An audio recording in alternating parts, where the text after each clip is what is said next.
عثمان اپنی ماما سے بہت تنگ رہتے تھے۔ ان کو ایک ہی مسئلہ تھا کہ ماما ہر وقت ان کو کسی نہ کسی معاملے میں سمجھاتی رہتی تھیں۔ بیٹا ایسے نہ کرو، بیٹا جوتی پہن کے رکھو، بیٹا اسکرین ٹائم زیادہ نہ کرو، کھانا اتنا ڈالو جتنا آپ نے کھانا ہے، بیٹا پانی بیٹھ کے پیو۔ ایک دن اس بات پر تنگ آ کر عثمان نے اپنی ماما سے بدتمیزی کی اور اس نے ماما سے کہا، کیا مسئلہ ہے ماما آپ کو؟ ہر وقت آپ ہمیں کہتی رہتی ہیں ایسے نہ کرو، ایسے کرو، ایسے نہ کرو، ایسے کرو، مطلب ہم تو سانس بھی آپ کی مرضی سے لیتے ہیں۔ اس کی ماما یہ بات سن کر اداس ہو گئیں اور انہوں نے عثمان کو سمجھایا کہ بیٹا اللہ تعالیٰ نے آپ کو ہمیں اس لیے دیا ہے کہ ہم آپ کے لیے ذمہ دار ہیں، میرا کام ہے آپ کو ہر صحیح اور غلط کی بات بتانا۔ لیکن اس ٹائم تو عثمان بھی غصے میں تھا اور اس کو ماما کی کوئی بات اچھی نہ لگ رہی تھی، تو پھر ماما بھی چپ کر گئیں اور انہوں نے سوچا کہ اچھا وقت کے ساتھ ساتھ یہ خود ہی سنبھل جائے گا۔ پھر اس نے اپنے ہمسائے آنٹی کے بارے میں بات کی جو کہ بہت اچھی تھیں۔ انہوں نے کبھی بھی علی کو کسی کام سے نہ روکا تھا۔ علی پارک میں کھیلنے آتا تو جتنی دیر چاہتا کھیلتا رہتا، نہ وہ اس کو وہاں سے بلاتی، نہ اس کو نماز پڑھنے کا زبردستی کہتی، نہ اس کو اسکرین ٹائم سے منع کرتی اور نہ ہی بار بار اس کو پڑھائی کا کہتی۔ عثمان کے لیے وہ آنٹی ایک آئیڈیل ماما بن گئی تھیں۔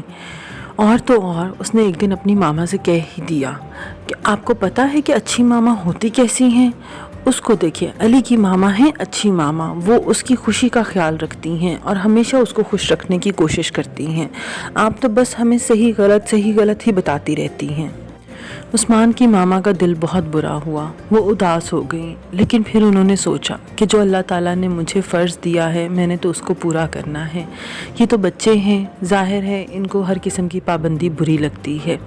وہ پیار سے ساتھ ساتھ عثمان کو سمجھاتی، عمر کو سمجھاتی، بلکہ انہوں نے یہ کام شروع کیا کہ اب وہ دن میں ان کو 1 یا 2 کام اچھے سمجھاتی اور پھر ان کو ان کی مرضی کرنے دیتی۔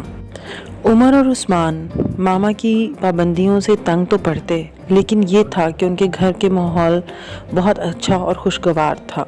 وہ ڈسپلن کو فالو کرتے، ہر چیز کا ایک ٹائم تھا، ٹائم پر کھانا کھانا، ٹائم پر پڑھنا، اس کے بعد ایک حد تک 1 گھنٹے کے لیے اسکرین ٹائم کرنا اور پھر رات کو جلدی سو جانا۔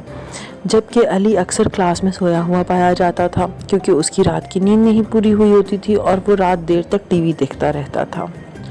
ایسے ہی چند سال گزر گئے اور گھر کا ماحول خوشگوار بنانے کے لیے عثمان کی ماما ہر ممکن کوشش کرتی رہی۔ ایک دن عثمان اسکول سے واپس آیا تو اس نے اپنی ماما کو آ کر ہگ کر لیا۔ وہ ماما کو چھوڑ ہی نہیں رہا تھا اور اس کی آنکھوں میں آنسو تھے۔ اس کی ماما نے پوچھا، کیا ہوا بیٹا، کیا ہوا، سب ٹھیک تو ہے؟ کوئی ٹیسٹ خراب ہو گیا آپ کا؟ پریشان نہ ہو، مجھے بتاؤ، کوئی بات نہیں۔ تو عثمان نے ماما کو بتایا کہ نہیں ماما، ٹیسٹ تو نہیں خراب ہوا، اصل میں آپ کو پتہ ہے نا علی۔ تو اس کی ماما نے کہا، ہاں تمہارا دوست علی جو ہمسایوں میں رہتا ہے، کیا ہوا اس کو؟ تو اس نے بتایا کہ وہ غلط صحبت کا شکار ہو گیا تھا کیونکہ اس کے والدین نے کبھی اس کا دھیان نہ رکھا، اس کو چیک نہ کیا، تو اس نے بہت گندے 2 اسکول میں بنا لیے تھے اور آج وہ ڈرگز کرتا ہوا اسکول میں پکڑا گیا ہے۔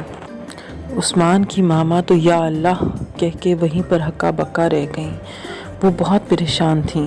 وہ تو عثمان سے پوچھنا شروع ہو گئیں، عثمان تم کبھی علی کے ساتھ کہیں گئے تو نہیں؟ اس نے کبھی تمہیں کوئی ایسی چیز تو نہیں دی؟